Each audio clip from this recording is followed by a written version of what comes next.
What is up, everybody? I'm Sean, And I'm Tom. and And we're we're the the Block Block Bros. Bros. Yeah, you know what?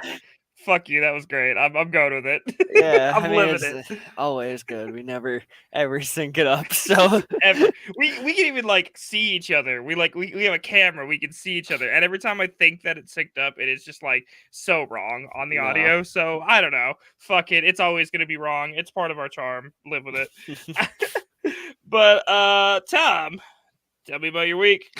um, it's Or, been pretty or since crazy. we've been gone. Yeah, it's however long we've been gone.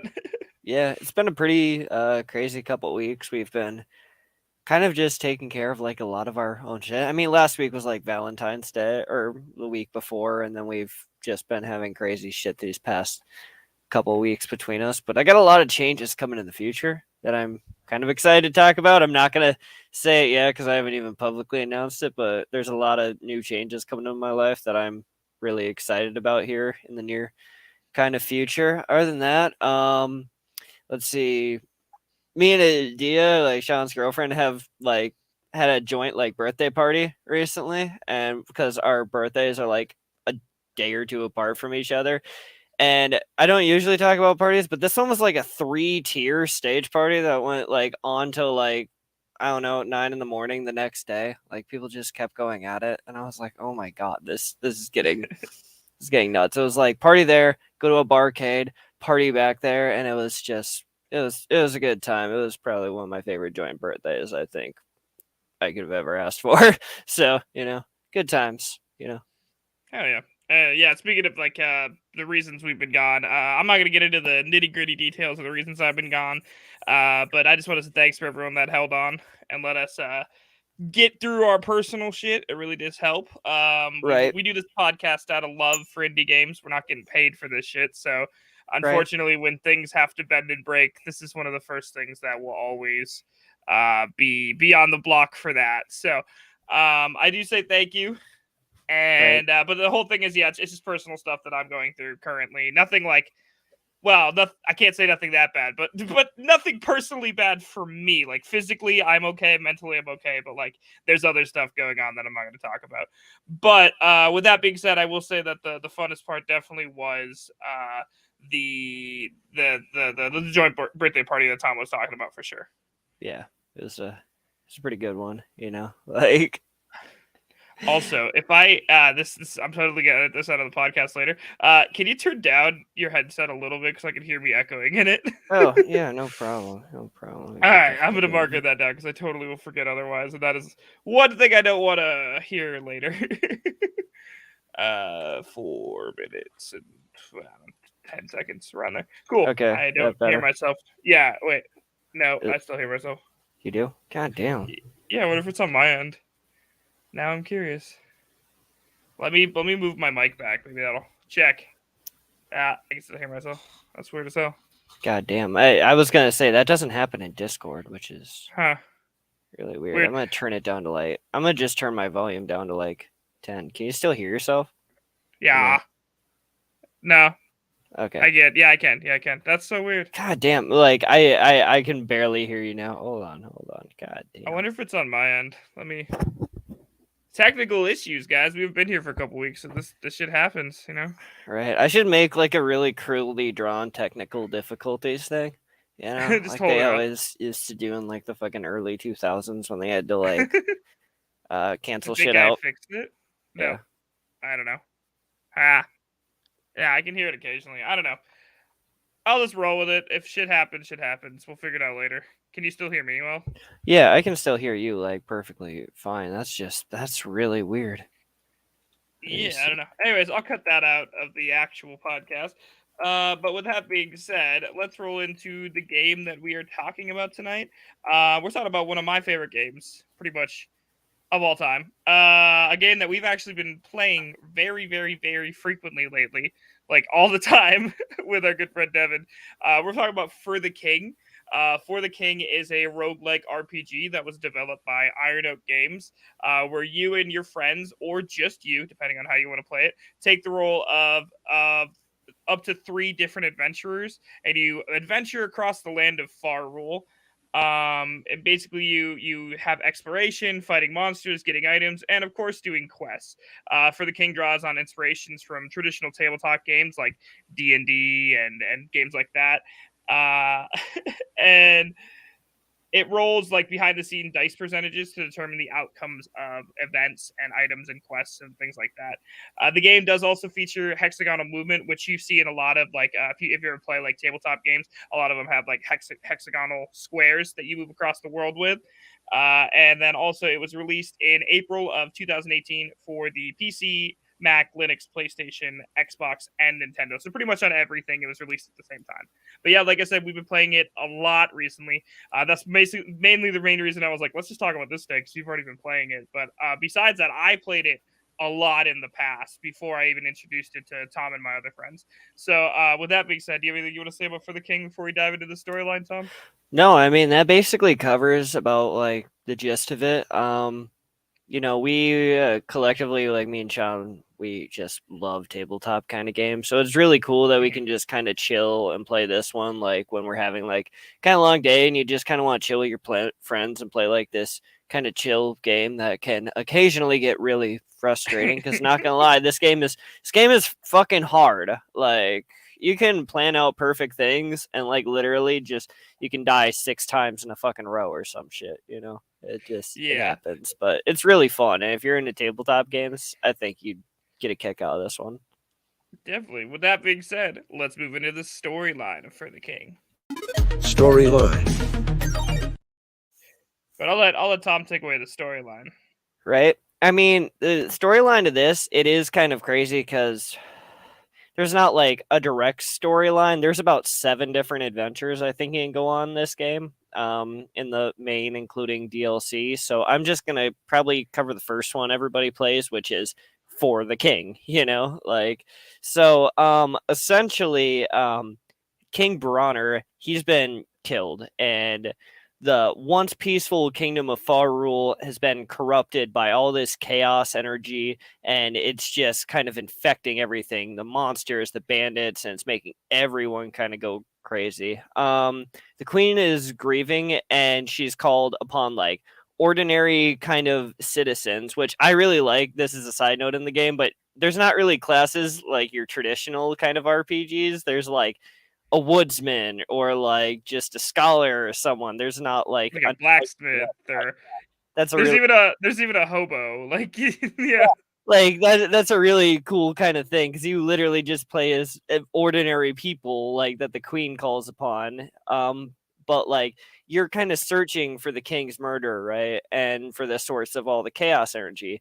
And you go out to the Guardian Forest where you hear kind of just rumors about sinister people and strangers in the woods, and you and your party, like whoever you guys decide to play, if you're ordinary, just kind of people wandering around, just begin to look for all the chaos. In the end, you're just gonna go on like a whole bunch of quests to lead up to, I think, following into a tower. I just literally lost my notes there. you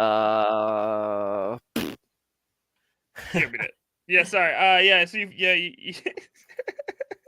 we haven't done this for a week. Sorry. But yeah, you meet Norton and you begin your quest, and you get actually doing all the quests like Tom was saying to find the source of the chaos. Eventually, you'll be sent to find keys in order to get into a tower to stop the chaos, and you end up killing the man that killed the king, and that's what saves the land. And like Tom said, that's the main quest in For the King. So if you didn't want spoilers, sorry, but that's like the whole main quest.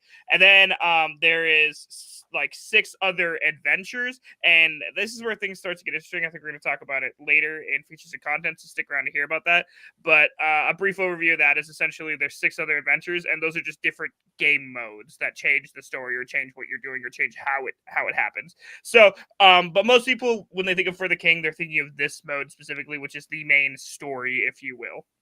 Yeah, like it's a pretty basic kind of RPG story, but it really gets the ball rolling. And the other ones are pretty cool that they add into, like I think the one we're on right now has a lot of stuff to do with like the celestial planets like aligning and like finding like that kind of stuff, which I think is a really cool storyline. And I mean, not gonna lie, we got our asses handed to us in the last arena fight, but that's a whole nother fucking bit. Like, Yeah. fucking Jesus It's Christ. frustrating. It's a frustrating game for sure. But with that being said, that's pretty much the gist of the storyline. We'll talk about the other stories when we get to features and content. But for now, let's move on to graphics and art. If I can remember which button to push. Graphics and art. That's how you know we've been gone too long because there's technical issues and then I forget what buttons I have to push. It's a lot. All right. Right, I'm reading like a middle of a sentence and I click another page. Like, I'm like, "Oh, what am I fucking doing right now?" Like, That's how it works, man. I swear to God. I'm just getting the other screen up to get graphics and art. There we go. Oh, that it's talking at me. There you go. All right, so I'll let you start on the graphics and art, and we'll talk about that afterwards. yeah, I mean, I really love like this artwork. It's kind of like reminiscent of like kind of like older N64 kind of style RPGs to me. Like it just has that cool, sharp yet curvy angle kind of, it's got that Nintendo 64 look. I'll just call it cuz that's if you remember how Mario and Zelda used to look in that game, you can attribute it to these. It's just got like a little bit more of like a modern take on it, but I personally really love the art style that they go for in this game because they could have made it something like really crazy and realistic, or they could have done like something like really simple. But I think this really sets it apart in an industry that's kind of saturated with any kind of like style like that. The fact that they stuck to like an N64 kind of style, I think really separates them. Definitely. I think that it reminds me personally of like a better version, like a smoother, more new version of like Laura Croft's like Tomb Raider, like back in the day, like Yeah. where there was like triangle boobs, like Yeah. it's like that, except everything else is smooth and all the textures are nice. I think this game has a very unique design. I have not seen another game that looks exactly like this art style. It feels like it takes from a lot of places, if that makes any sense. Like it feels like there's a lot of interesting like games that whoever created this game loved, and they took the art from there and brought it into this. Because like when we were playing it, one of our friends joined, and I happened to be like streaming it to our Discord, and the first thing I said was, "Wow, that's a lot of different texts." Because like there's or a lot of different fonts, because like when you're in the overworld map, like all the fonts look different and it just looks like totally like somebody just cobbled a bunch of shit together from different games, and I love that. I think that it really suits this game. It makes it a lot more fun, it makes it look unique, and it makes it just like stand out from, like Tom was saying, it's an industry where a lot of things look the same and this one looks totally different. Yeah.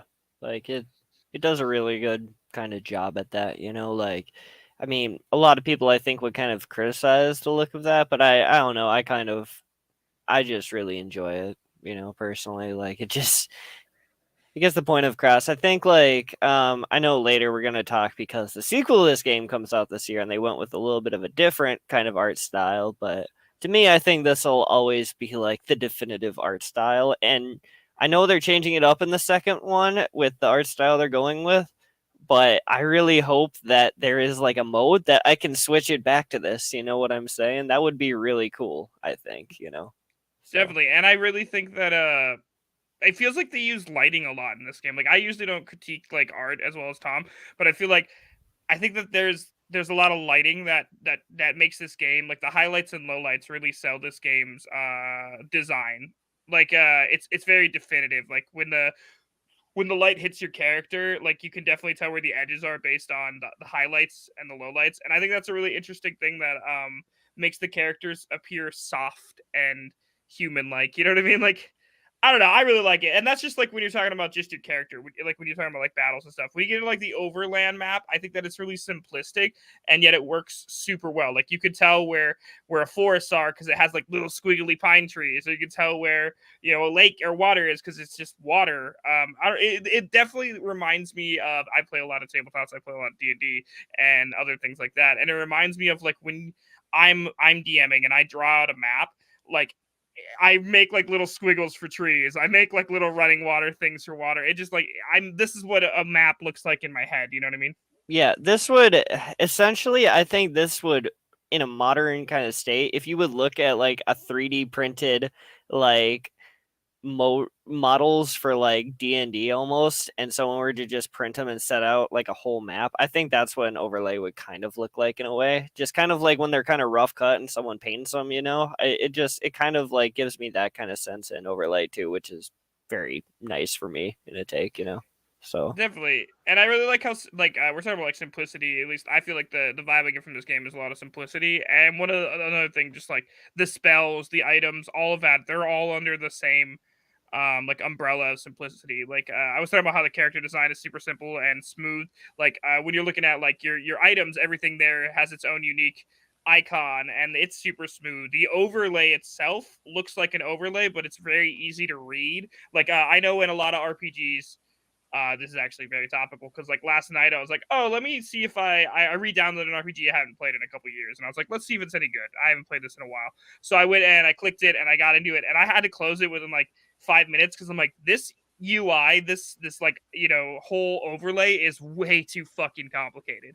Like the whole thing, I was like, I don't even want to like relearn all this. But in For the King, it's super easy to understand. Like you got your quests here, you got your character down here. Here's all your stats. That's it. Super easy. yeah, like it's really easy to understand.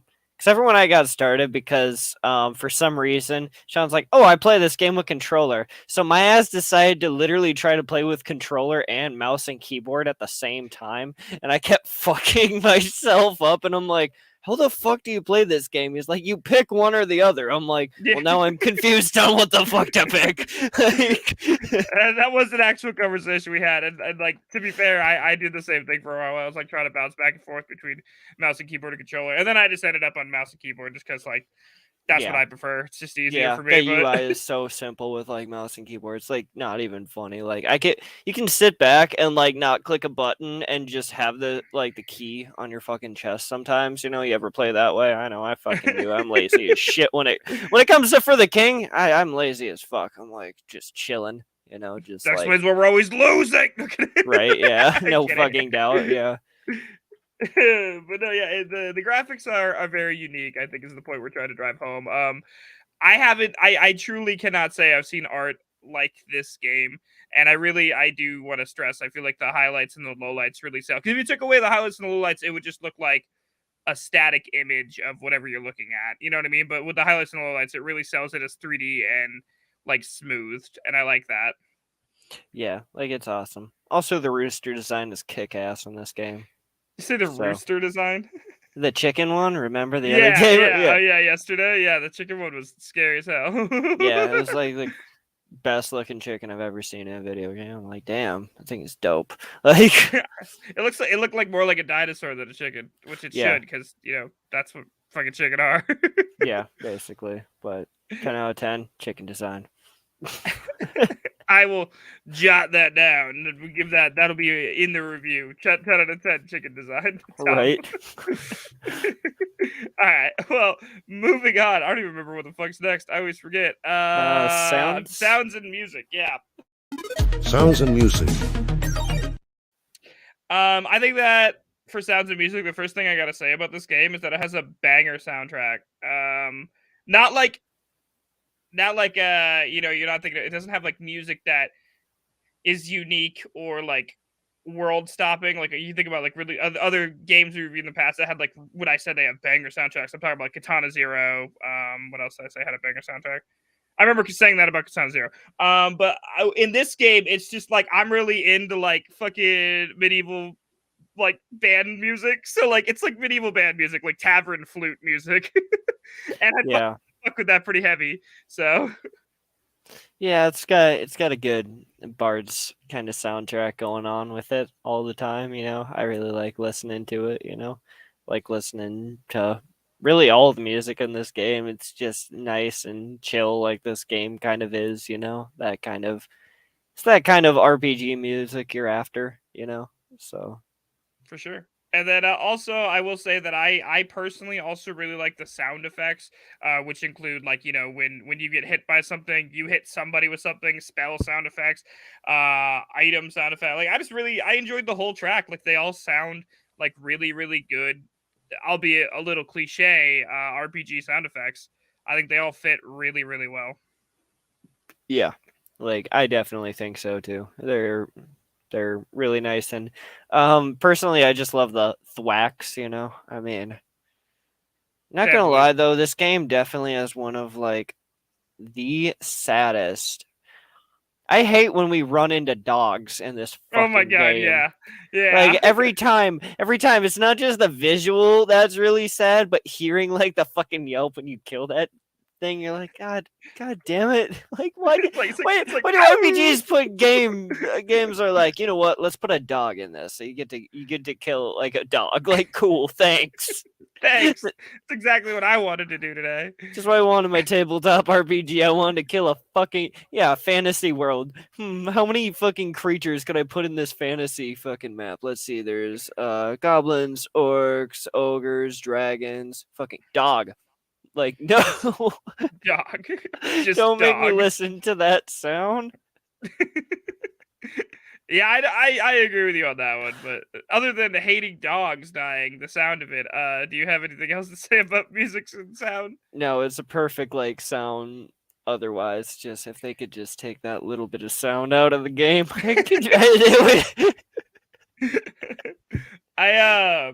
I will say though that if you somehow do find yourself sick of the soundtrack, just looking up like bard music on YouTube and playing like there's I don't know what it is. It's like there's some people just like remix like modern day music but into bard music. It's dope as hell. Like I was jamming that last time when we were playing this the other night, and it was like pumped up kicks, but it was bard remix, and it was oh my like god. it was so fucking good, dude. And like I can't even repeat it. It was a great song, and I was just jamming out as we were like in combat. That's so awesome. Yeah, like they had like Toxicity by System of a Down. Like it was Jesus good shit. It was Christ. good shit, dude. Just look it up next time we play this. Just trust me, look it up and play that playlist, and you'll. Oh, It's a I'm whole going playlist on to. YouTube. I It's have to amazing. now. All right, there's my recommendation. Let's move on to features and content. Features and content. So if you're new here, features and content is where we throw all the stuff that doesn't fit anywhere else. It's kind of like the meat and potatoes of the podcast. So we just kind of talk about aspects of the game that we liked or disliked and get into it. I think we should start with the fact that this is a turn-based game all around. I think that a lot of people that might be a turnoff for. But anyone who likes tabletops will be incredibly used to that.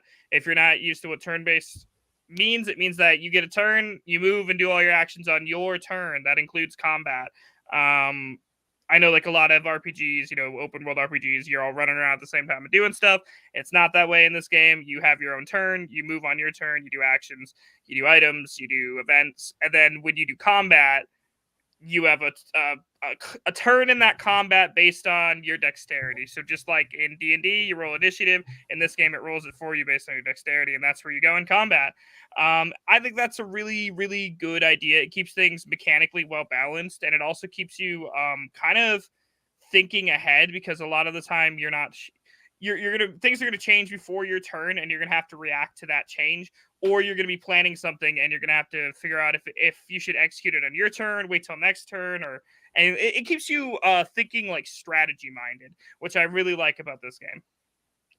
Yeah, like it's a perfect kind of like turn-based style, Like I enjoy like I think there's people that love turn-based styles and people who hate them and kind of like really not an in between as much, I mean, some people pick them up, but I personally love games like this, and when you can so smoothly like play with your friends in like a cooperative mode is like really hard to like come across. So the fact that you can have fun in like a turn-based kind of RPG like with your friends and can control your own characters and do your own thing but cohesively also work together is really cool, and something that I think it's been tried before but hasn't actually worked until like For the King. No, I definitely agree. I think that is I think they did probably the best is that you can play this game with your friend, and that's the other thing. You can play this game with your friends, or you can play it by yourself. I want to stress that. You can play it offline by yourself, where you control either 1 to 3 people by yourself, or you can play it with up to 2 other friends. And I personally think it's a lot. I've played it multiple times by myself, and I had a good time. But playing with your friends is just always way better. As anything, playing with any friends is always way better than not playing with friends. So Yeah, like this game is like really you can tell it's meant to like be played like with your friends. Like it's just, I mean, this works as like a great like one by yourself, but I think really it had that kind of like mentality to it. So like, and that's what truly makes like this game fun is like not only the times you have in game, but the times you have just talking to your friends while you're playing it. You know? definitely, or like when someone fucks up and everybody rags on them, or or when someone Yeah. does something cool and your friends hype you up. I mean that this game is like Tom said, built for playing with others from the ground up. That being said, yeah, I did enjoy playing it by myself too. When I used to work at like a call center or whatever, I would just like have it under my desk playing it by myself. So yeah, I'm not a good employee. Don't hire me. Uh, unless you need someone to work for it. Okay. But no, it's a good game. It's a good game, and I just want to get out the way that it is turn based. So if you go and pick this up or you go and look at it, you're not going to be surprised by the fact that it's turn based going in. Yeah, like it is exactly as advertised. This is like the most quintessential like turn-based kind of game I can think of. Like everything is based around turns in this game. Like your your movement, your uh combat, the timeline cycle, which we'll get into later, but literally everything off of this game is based around turns, you know. Hmm. So Including being punished, like if you can have like your turn skipped, which is a huge punishment, you know. yeah, like this game loves to fucking hurt you. So Yeah. All right. Well, what do you want to talk about next? let's see here. Probably like I know we've mentioned like hexagonal kind of movement before, but like Mhm. um I really fucking love it in this game. I mean, we play a lot of like kind of different games. Like we play like Civ, which has like hexagonal movement, or like if we're talking about board games, we also play Hero Escape, which is all hexagonal fucking movement. And I think it's the best like kind of movement nowadays for kind of like a TTRPG video game or like board game kind of setting. Um so for those who aren't like familiar with it, is it's exactly what it sounds like. Everything is in a hexagon, and whatever way you move, you can move one square that way, and the enemies can move if they decide to one square uh or one hexagon that way. But like it's such a good dynamic feeling in these tabletop kind of games that it any kind of other movement feels wrong. Like I feel like if this was like if they somehow figured out like octagons or like square movement again or anything, it would not feel right to any kind of game like this. So I think it really nails that, you know. Yeah, I definitely think that it gives you the most benefit for overworld movement. Because like what we're saying is like you're looking at a map, and on the map there's all these different things, and they're all divided by hexagons, and you're moving through the hexagons to get to places. So like that's hexagonal movement. If you ever seen, for instance, a D&D map, like most of them are hexagonal movement for overworld maps. I'm not talking about grids when you're in combat. I'm talking about overworld maps. So Yeah. if you're curious, just look up overworld hexagon map. You'll get the point. It's pretty simple, but it is really cool because like it lets you see the whole world except for things you haven't discovered yet, and it allows you to. I don't. It really gives a sense of adventure when you're wandering through the overworld on this map. I really appreciate the sense of adventure we get when we play. Like when we like, for instance, the other day we were playing and we had to find this temple, and we're like, dude, we've gone everywhere. Where is it? And there was like one hexagon in the corner that we hadn't gone to yet. And when you walk over it, it just appeared in that square. Which that's the whole thing. Is like there's little question marks on the hexagons for squares or for hexagons you haven't been to yet. And so that means that there could be anything there. You don't know until you go there. And sometimes it's an enemy. Sometimes it's a traitor. But in this case, it was exactly what we were looking for, which was the temple. So I just think it adds like a sense of adventure and a sense of purpose that I don't get from a lot of games. Yeah, like the adventure on the map is just as important in the combat, and I think just the movement and like the turn-based like kind of style that this game goes for, and every dynamic fits that very well. Definitely. I do also want to touch on the fact that this game does have a lot of traditional elements, for traditional role playing elements, like Hmm. from the classes to the items to the weapons to the enemies. It does draw from what I feel like is very. If I had to put it into something, it'd be D&D based. It feels incredibly like older D&D stuff. A lot of the enemies are pretty familiar. A lot of the stats pretty familiar. A lot of the quote unquote classes that aren't really classes pretty familiar. Everyone has a purpose. Every ability is pretty easy to understand, but it is a return to classic RPG elements, which I personally think is really fun, especially as we've grown up and I've played, I don't know, thousands of different fucking games, and people always try to invent something new that's off the cuff and complete, and it may work and it may be really cool, but half the time it's just crap. And like to just go back and do the original like easy stuff that works and do it well, I think is a lot better than having crap, honestly. Yeah, it's a real tribute to like the tradition of like, traditional tabletop RPGs set in video games, It's the old saying of if it ain't broke, why fix it?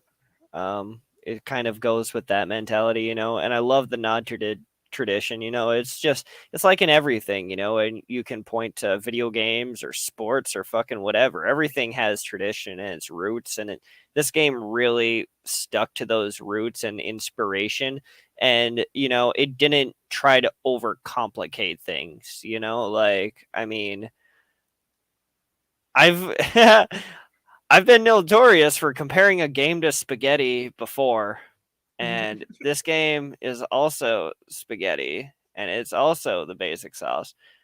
But it is such like one of those ones that, like in Ratatouille, brings you back home. Yeah, exactly this fucking game. Like, so I'm like tasting it and putting that in my mouth, and it's like Linguini, and he drops the fucking fork, like. uh, Yeah, like, yeah. Basically, yeah, no, that whole fucking scene is this game to me. So it's nostalgically amazing. Not even to mention that it just runs really well. yeah, Like that is just like a personal bias. It runs. I played this on Switch. I played it on an Xbox, and I played it on a PC, and it has run equally well across everything. And I have a pretty fucking expensive setup for my PC, and it doesn't matter because this game just runs well no matter what you're playing it on. Which I don't get to say that about a lot of games. I'm gonna be honest with you. yeah. Like it, So it's a perfectly. I often just play it in windowed mode, and like fucking all have like other kind of things just popped up, and it just runs perfectly well, and then you just pop it into full screen. Like it never stutters. Like it's fucking perfectly running. yeah, So I love uh, that for it. What right. else do you want to talk about in features and content here? Let's see. I know we talked kind of like before, and I didn't even put it down here, but like a lot of like the fun comes off of the roguelike elements in this game. So I know Mhm. in the beginning we mentioned this is like a rogue kind of like game, and we talk about those a lot in indie games because I think it keeps everything fresh. And in this kind of game, it's really needed, and it does it like really well. So every time, no matter what, if you're taking on the same like kind of map, it's going to be set like differently. Every time you take the story, the map's going to be different. The points where you're going to are going to be different. It's going to kind of be like the same kind of story, but like everything in the game kind of like changes where everything is. And I think it keeps everything fresh in this game and makes you keep wanting to come back with like a different adventure with your friends like every time. Even if you're playing the same story, you've played like 5, 6, 7, 8, 10 times, and the ending. If you've beaten it, by the way, because God knows we fucking. I mean, maybe Sean has beaten this game all the way, I'd but beat I it by have. myself, yeah. Yeah, I have not cleared this game yet because it is hard. So like the rogue kind of elements of going back and like doing the game again and not knowing exactly where to go and doing it again and again and it again really keeps you fresh, even if like I said you've beaten or not beaten the game. So Definitely. So, and just to expand on that, there's a word for what you just said. It's procedurally generated. Right. That's the key I word I'm fi- looking for. yeah, I figured you forgot it for a second. Oh, No, he said the secret word. ah! But no, yeah, fucking the overland map is procedurally generated, but it keeps certain anchor points, like the towns are anchor points. Yeah. They are always going to be named the same thing, but Yeah. everything else around them is different, but the quest is always the same. And like that's where the procedurally generated stuff comes in. For the roguelike elements, I want to also expand on the roguelike. I feel like I'm gonna say the roguelike comes from dying fully, because if you die, you die. There is no save. You start over. Like, unless you saved it and you want to, cheese it and go back and be like, we didn't die, haha. But like, if you die, you die, and the quest is over, and you restart. So that's where the actual roguelike comes in. And I agree with Tom with that. That is what keeps it fresh completely. Is the roguelike elements and the procedurally generated map for sure. Yeah, it definitely it has its highlights for sure. Like I really I love anything that kind of is roguelike kind of games, and to have one that's, I mean, it only makes sense for a tabletop kind of game to be different every single time, even if you are going the same towns, which I kind of like that it's the same towns. It makes it feel like you're taking place in the same world but doing a slightly different quest all the time, you know? Yeah, it's very similar to a campaign, like in D&D, or a campaign in a different tabletop. Like, it definitely feels like we're in this. Even when you go to like a different adventure, which we're going to touch on in a moment, like, you're still in the same world.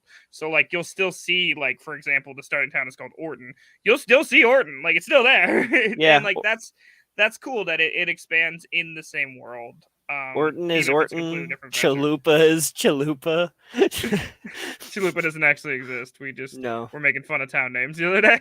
Yeah, Chapala, dude. You tell me it's not fucking Chalupa right Yeah, now. we looked at it. We're like, "That's Chalupa." You It's play just this game Chalupa. and tell me it's not Chalupa. You're gonna call it from Chalupa from now on. So, You're welcome.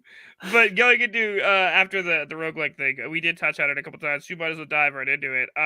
There are 7 different adventures in this game. And adventures are different quests essentially. We touched on, I'm not gonna sit here and go through all of them because it's a lot. But there are 7 different essentially game modes that you can play, that all offer their own unique twist on the base game, or something totally different. Because I know, like, one of them is just like a straight dungeon crawl, but like, some of them, like, for instance, we talked about the main one, which was just like the basic TTRPG for the king. You're playing it, it's a normal like campaign. And then the second one that you can get into later is like a frost version of it, where instead of there being like a timed element, every when you're out in nature, you just take like damage for being out in nature. So like, there's just different adventure types. The adventure changes and the environment changes, and I think that is a really cool way to add to the game without like taking away the what makes the game good. right, yeah, that frost one we were playing is definitely gets hardcore because you literally take damage every single turn. So it's like, and the further you get, the more damage you take in that one.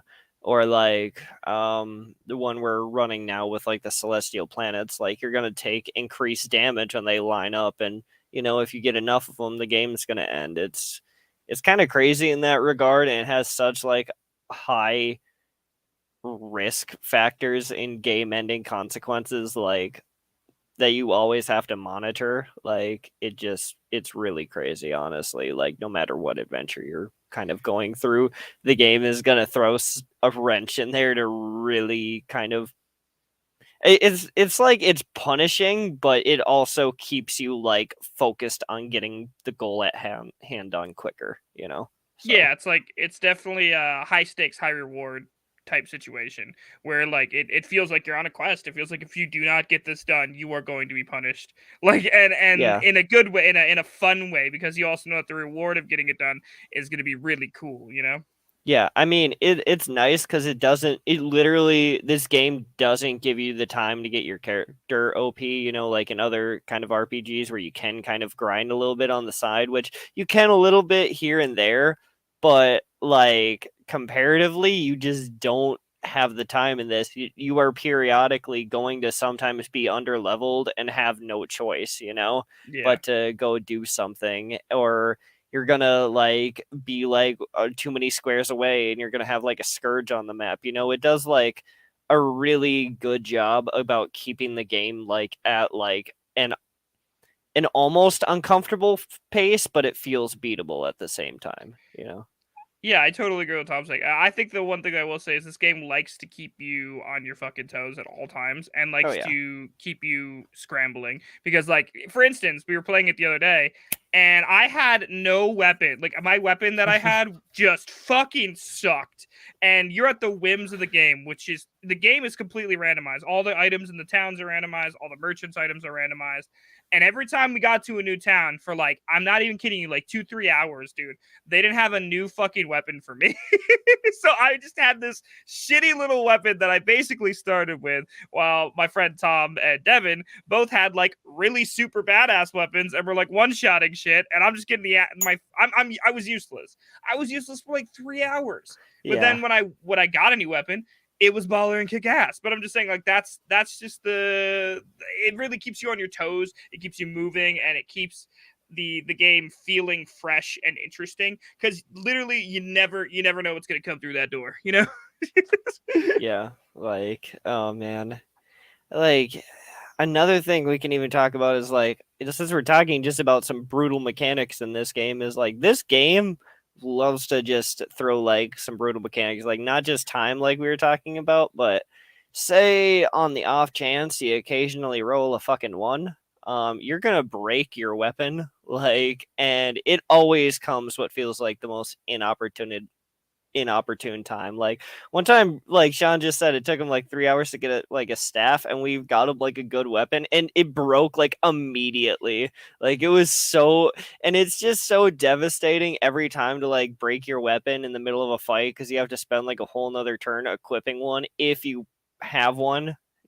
So like Yeah, this game loves to throw brutal mechanics at you out of nowhere too. Like occasionally it won't even tell you what level you're going into in like the thing you're going to, and you're just gonna get the shit kicked out of you.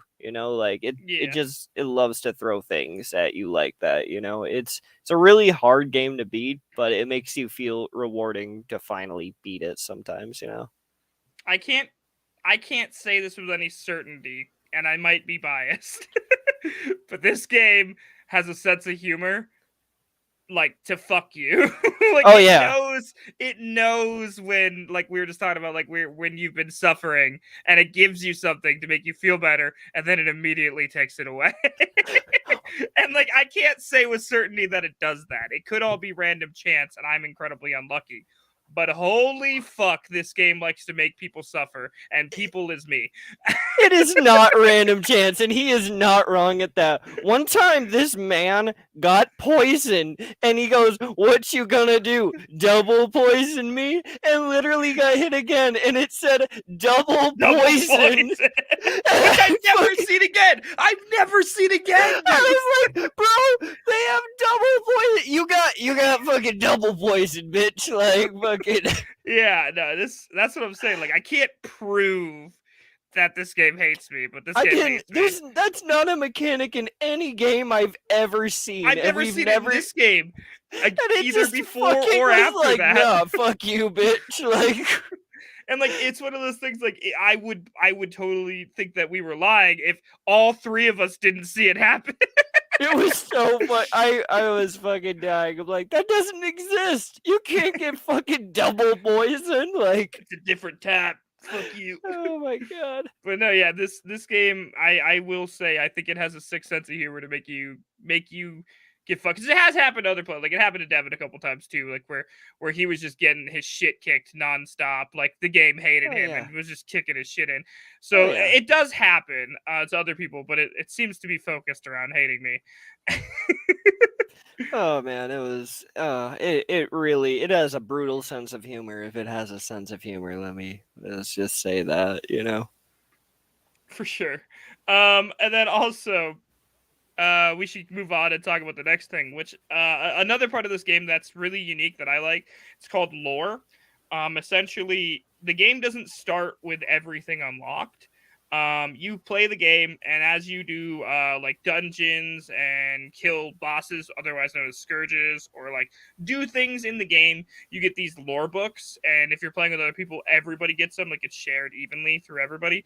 And then you can use your lore books to unlock like cosmetics or classes or places, or it's a lot of unlockable things that you get from playing the game that you don't have to pay for. Like in other games, I can definitely have seen things like this being locked behind like large amounts of money spent on DLCs. But in this game, they're just like, just play the game and you'll get everything. Like it's not that big of a deal. EA for the king. Please Yeah. give me $12 to play a cleric. Okay. Yeah, pretty much. It's not like some other companies that we may or may not have just mentioned that force you to pay extra. And for instance, there is DLC to this game. There's one DLC. I bought it the other day and I expected it to be the base price of the DLC is $5. But since I already own For the King, Steam gave it to me for $1. And I was like, and it wasn't even on sale or anything. They're just like, here, you can just have it for $1. And I was like, sick. So like, I don't know any other game that does that kind of shit. And I gotta say, that's really baller. You don't see that a lot, especially when most game companies are microtransacting the fuck out of their player base. Yeah, like a lot of games love to do that nowadays. So I'm glad that this game has like, in a sense, like it makes you earn like the rewards outside of games by completing like accolades in the game, just like D&D essentially would. But you can unlock anything from like more classes to places and locations to go. Like one of my favorites being the gambling den. I fucking love that place, but like you can unlock weapons and items and like just cosmetics and stuff, like it adds like a really nice kind of cool refresh factor every time you still play the game, that you can add more things to the map or play as like even more characters, or just like that's the whole kind of premise of this game, and it really is another level that is really appreciated. Definitely, I fully agree with that. Like we've been talking about, like fuck it, companies that make you pay extra for a game you already have. Like it's Yeah. annoying. So outside of that, I do want to talk about one of the main important things in the game is the timeline. Mm-hmm. The time these kind of go together with the next thing, which timeline and scourge, or timeline and like timeline and events. We'll just say timeline and events. Yeah, So there's the time. yeah. Oh, sorry. I was gonna say, yeah, it all kind of clusters together in this main kind of thing, I guess. So Definitely. And it also kind of calling back to when we were talking about turns, it goes with that as well. So timelines, turns, and events all kind of go together. And basically, when we were talking about how everything is on a turn-based system, the timeline is like a bar at the top of your screen that keeps track of events. So when an event comes onto your screen, it'll show like on the timeline when it's going to happen. Events can be anything from scourges, which are bosses you have to defeat before a certain time, otherwise an effect happens. Planetary alignments, which are again like when the planetary aligns, something bad happens. Or there's another one that's, what was it, chaos, when you can only have a certain amount of chaos before you lose. Stuff like that. Every game mode has different stuff. They're not all in one game mode. But anyways, the timeline keeps track of all that, and it also keeps track of night and day cycles. Some things are only available at night. Some enemies only come out at night. Some things only happen during the day. So like that stuff matters too. And I think that's just another cool feature that keeps you on your toes thinking about strategy. Because like for instance, when we were playing the other day, we had a quest where we had to drop something off at a night market. Well, the night market's only open at night. So like we were like all the way across the map, and I was like, oh, I'll head over there because by the time I get there, by looking at the turn thing, I can see that it'll be night. Now I walked my ass all the way over there and got there, and then it turns out I didn't even have the item that we needed. The other guy did. That was my bad, but you know what I mean? Like I planned it out right according to the turn timer. So that's where that kind of stuff comes in handy. But then also communication with your party comes in handy too. yeah, like this game is really definitely has a good communication aspect, especially when playing with friends, because you're trying to communicate like your strategy all together, which usually pretty cohesive, at least in battle. When it comes to things on the overmap, well, you know, it can get a bit complicated sometimes because we're all just trying to like cohesively go toward the thing but go in our own direction, and like it can overcomplicate things sometimes, but it makes it even funner, so And I also like that there's so much individuality in this game. This has nothing to do with the timeline or events or anything, but I just remembered like having individuality is such a big part of this game because like while it is awesome to like share things with your team, you can just choose to be an asshole. oh yeah. Like if you because like when you get awarded loot at the end of a battle, it'll allow you to have the option to share, collect, or pass. So like you could just literally like you're like, ah man, I really want all this gold. Collect. Like and you just take it and like everyone can see you do it. You can't do it sneakily. So Oh like yeah. but like there's options to just be a dick and I love that. I love we haven't done it yet in like our thing that we're playing, but like I've done it to other people, like me and my other friends have played, and I was just stealing stuff like nonstop. So like there's options to be a dick. There's so much options for individuality, and that includes in the overworld. Like, say that you want a specific thing on the overworld. You see, like, oh man, there's a sanctum over there. Sanctums are just buffs essentially. You're like, I see that sanctum. I'm gonna go get that, even if it's not. It could be better for someone else. You could just run over there before someone else and grab it on your turn. Nothing they can do about it. Like, Yeah, I it's pulled that on amazing. me and Sean's first fucking game together. He's like, I'm going for this, and I fucking used a teleport scroll and literally walked 2 squares ahead of him, and I'm like, he's like, you serious? You just got one like 2 turns ago. I'm like, I want I'm that. like, I want that one too. yeah, I was like, yeah, occasionally, yeah, you feel greedy, and you have the chance to take it, and it can be a lot of fun just to do that with your friends, because at the end of the day, it's just a game, and it's worth a laugh sometimes, so Or if you per se you just really want that, like, and yeah. you're okay with the consequences of someone hating you in real life. Oh yeah, like I mean, goddamn, have we having friends is having video games go awry, and going to war and not talking to each other for a while, but that's Another big thing I like about this game that we didn't touch on is when you choose to do combat. Well, there's multiple things about this. When you choose to do combat with something in the overworld, because like before you actually get into the turn-based combat, you get to walk up to it in the overworld, and when you walk up to it, if you don't sneak attack it or ambush it, which you can only do if you have high dexterity, if you decide to just attack it, it not only pulls you into the fight, it pulls you, everyone within a certain radius around it, and all of its friends within a certain radius around it, which is a really interesting mechanic that I think is really fun because then, like, if you say you want to only fight this bee over here, but next to the bee, there's an orc and a swarm of crows. And you're like, okay, that's cool. I'll just walk up and ambush it. So you do the ambush and it fails. Well, now instead of just fighting the one thing you wanted to fight, you're fighting three things. So like it yeah, is a really cool mechanic that can help or hinder you. And like that's what I love about this game is the amount of chance that goes into every single thing you can do. Because it is just a dice roll. Well, it doesn't show you the dice roll. It is just a dice roll. right. It is at the end of the day just a roll of the dice every move you make, and if you want a tip in this game, I'm not going to tell you why, but don't fight birds by yourself. Like just don't do it. I'm not getting into any more explanation than that, but do not fight birds with one character. Yeah, robbed by a bird. God damn it.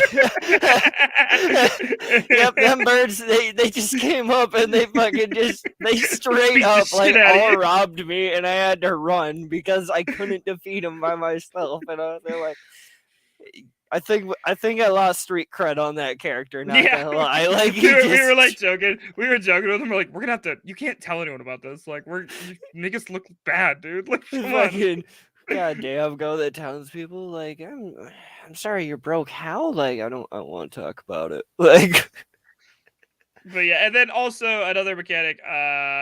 Not this game has a lot of mechanics, but they're all. It sounds complicated. It's really not. Has a lot of mechanics, but essentially there's quests like you can get from towns that allow you to do stuff, and there's also like services from towns and merchants from towns. It's just like going to a town in any other game. But I just wanted to get that out of the way.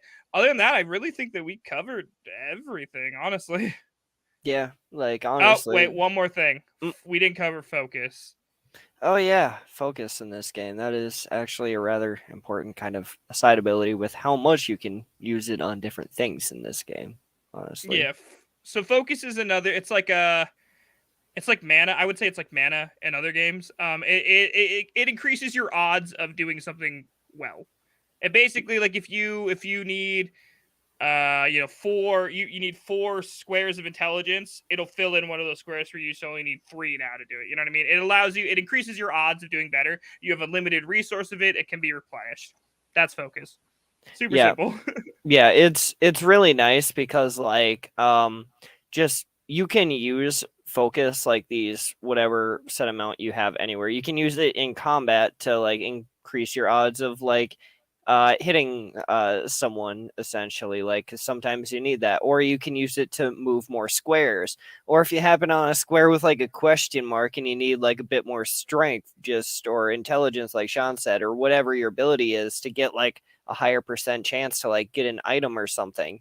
It's really nice and rewarding just to have that like in your pocket to like use on those things. Like my favorite is like when you happen upon a question mark and you can like use one and it gives you like 100% chance of getting like an item or something. It definitely makes it worth it just to have like a bit of that on hand. And the fact that you can use it for like anything in this game, it feels like is really Except for luck. cool.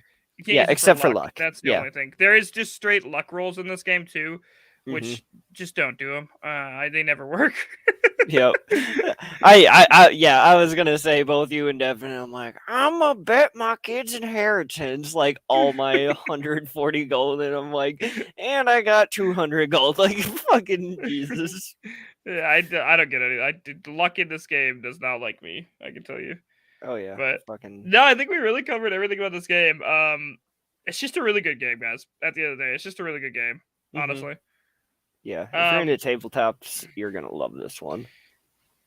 I think we only had and then the other thing that we wanted to mention is this game, the second one for the King 2, comes out this year as well. Yeah. We briefly mentioned it. I don't know if we have anything written down about it here, but it does come out this year. I don't know the exact date.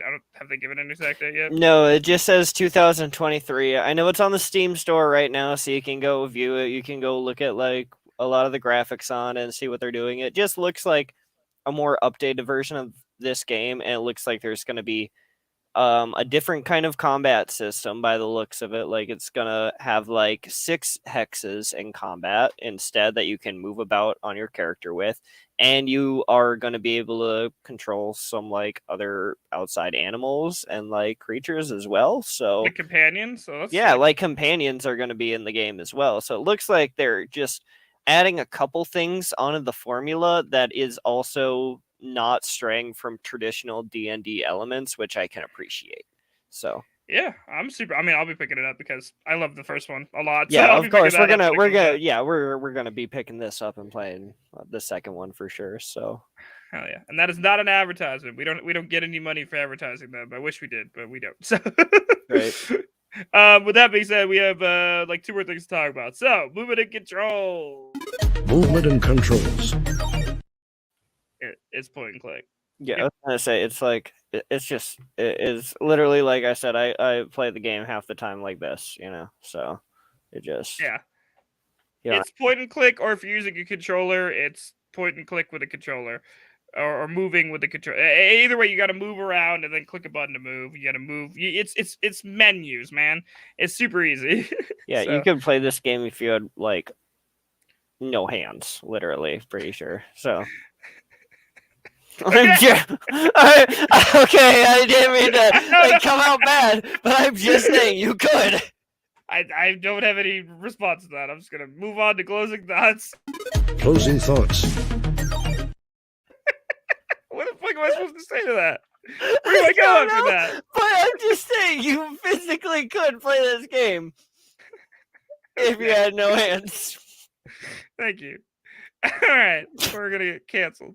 I don't even fucking know. Closing thoughts. Replayability, Tom. Where do you put it on the replayability scale? This game is massively replayable. I'm sorry. You This have no hands. Sorry. why do I say shit? Why do I even the amount of stupid, crazy ass shit I say? Like it's always like, oh, this game is like a fucking goddamn spaghetti with no fucking sauce. Like I don't know what I'm gonna goddamn. This game is Anyways, replayable as hell, by the way. I would replay this again and again just with the roguelike elements and being able to pick up new things in the lore store and have everything change the amount of times I'm playing, but still a familiar world. I am absolutely in love with. So, yeah, I think the fact that we've played it, I don't even know, for like the past 2 weeks, like on and off every other day, shows how replayable it is. I played it for years before that, but like my friends who have just picked it up this week have been playing it nonstop with me, and I wouldn't say either of them are inherently like super into this type of game. So like that's just saying something. It's super replayable. You know, if you lose, you start over, and even if you don't lose, the world is procedurally generated. Play a different class, you'll have just as much fun the next time. Buy a new class, you'll have just as much fun the next time. You know, like it's a lot of fun. It's very replayable at the end of the day. yeah. What is the next thing I have to say? What's your fun factor on it? Where'd you rate it? Uh, Probably a nice, like, I mean, I might be biased because, like, playing video games with friends is inherently better, but that Mm-hmm. just, like, inevitably in this game, I feel like it's meant to be played with friends, so I'll kind of base it just around like that. So probably like a nice 8.5 game to play, like honestly, 9, maybe. I mean, I might be biased saying 9 because I always love tabletop kind of games in a way and like turn-based kind of games. And so like just one that runs so smoothly with my friends. I don't care that I'm a bit more biased on it. I've been waiting for a game kind of like this, so I will give it that 9, you know? Yeah, Deserves it. I fully agree that it's a 9, and I'm saying that even though the game has a cruel sick sense of humor and likes to treat me like a shitty piece of cock, it fucking hates Oh me. yeah. Oh yeah, It treats me you'll like shit all the time. I still love this game. I get it. I give it a 9. This even though it's out to get me fully. yeah. Double poison bullshit. Oh yeah, that fucking was the best fucking moment ever in like gaming. Like recently, I can That's remember. that's Like, happened multiple times. Like there's literally a video of me playing this on stream from 4 years ago, playing with one of my older friends, and it literally is like me walking up to a pit, and like the options for the pit are like get new item, lose 5 health, get full restore, and then there at the very bottom there's it's 1% chance, and it says death. And I was like, whatever, 1% chance, and I click it and I instantly die. And that's the clip. And so like this game has always been out to get me, and I still give it a 9. the fucking best. Like, oh Like man, anything that can go wrong, and like Murphy's Law, anything that can go wrong will go wrong for Sean in this game. yeah, that dreaded 1%. Like, you're like, that's never gonna happen, and then Yeah. and then you're like, oh my god, it almost fucking happened. Like so many times. Like, oh But man. yeah, no, I give it a 9 for sure too. Did you have a favorite or least favorite part of this game? Favorite part is just honestly, like the fact that the bad times are just as memorable as the good ones, you know? Like, I Yeah. mean, it's just like no matter what you do, you're gonna have equal as much fun, you know? This game, it can get frustrating at times, but like it doesn't get overly frustrating or because of like the kind of sense of humor it has. So it makes all those bad times feel equally as like fun and rewarding as like the good times, you know? So I think my favorite part is definitely just playing with friends. Like it's yeah. definitely it feels like when you can't get to an actual like tabletop session with some friends, or you just want to hang out, like Tom said, after a long day, just sit back and relax. It's a really good game for that. It's very simple to understand. You can save whenever you want, and you just get to have a good time with your friends. It honestly just makes it a lot of fun. Yeah. Uh, did you happen to have a least favorite part? Um, Let me see here. I'm just trying to think real quick.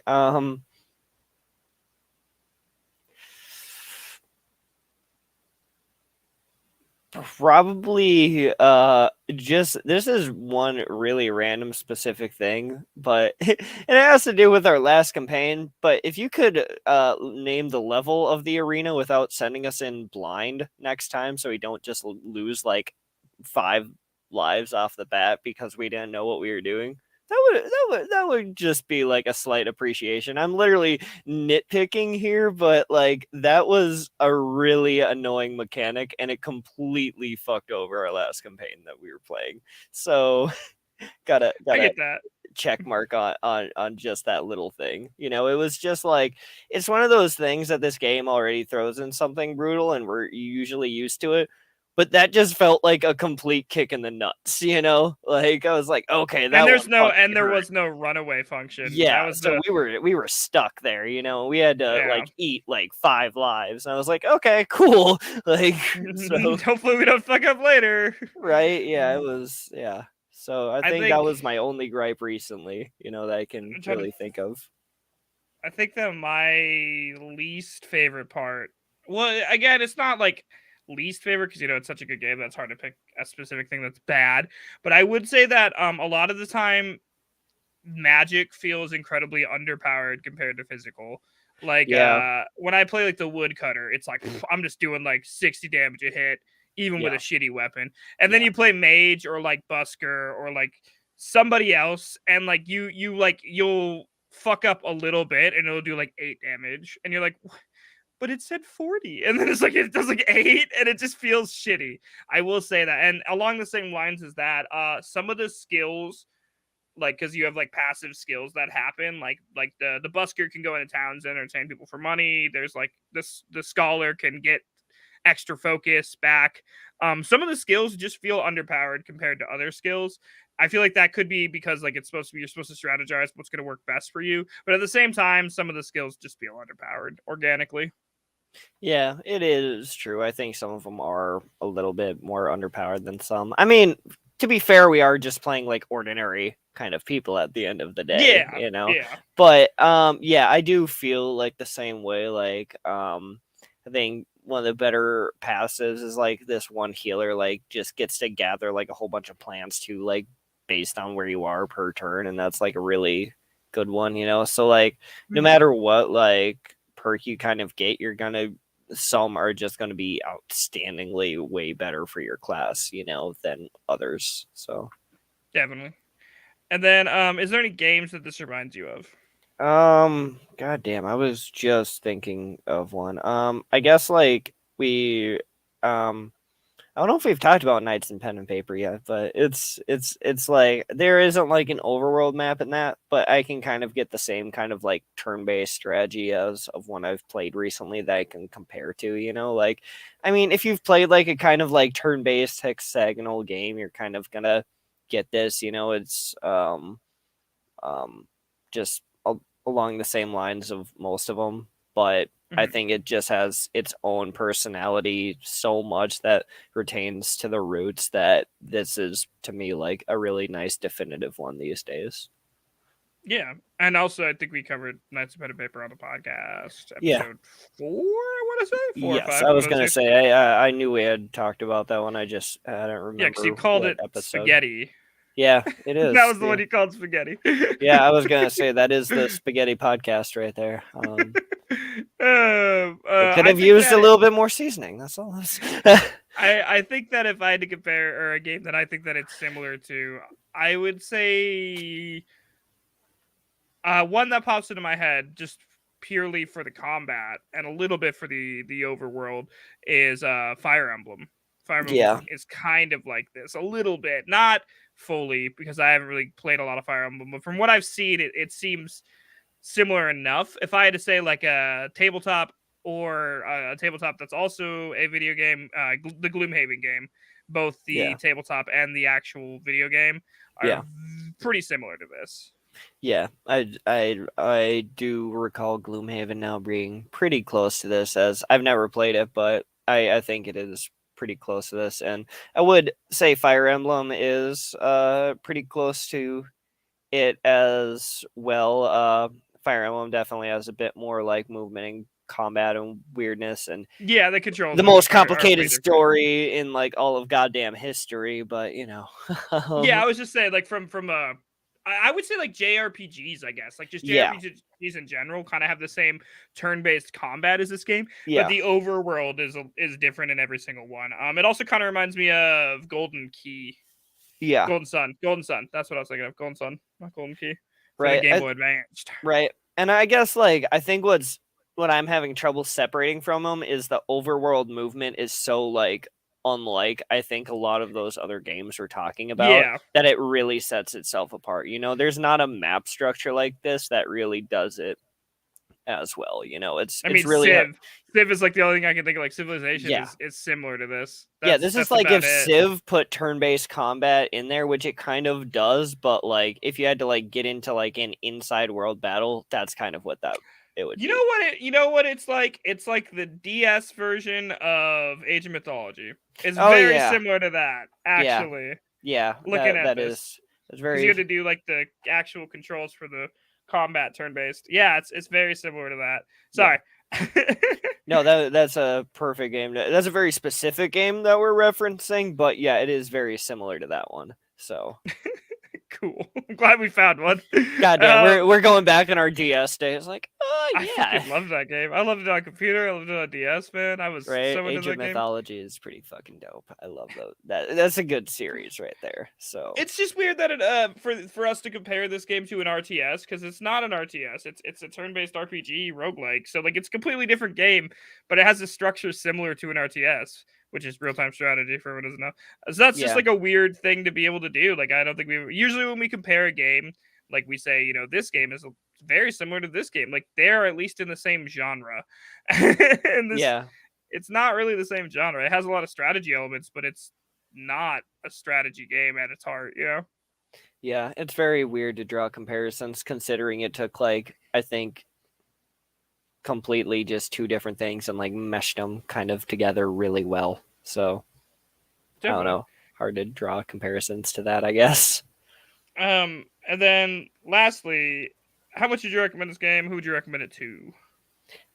Anyone that really wants to scratch that tabletop RPG itch, this game I definitely recommend to you and your friends. Like get together with like two of your, friends and just have a good time, have a couple drinks, have a couple laughs and play this fucking game. Like it's definitely worth it. I would recommend this game like a nice 9 out of 10 to anyone in that style. Anyone that's really not into turn-based RPGs, I really don't think it's going to get as much of a kick out of this, if any. But like, you know what you're signing up for if you're getting into this game. So Definitely. And I fully agree with Tom. Like I think that it's a really fun chill game night. I think it's a really fun hangout night. I think it's a really fun date night if you're interested in playing with your partner. I think it's a really fun party game as well. yeah. I think that it's just a really fun game to share with other people.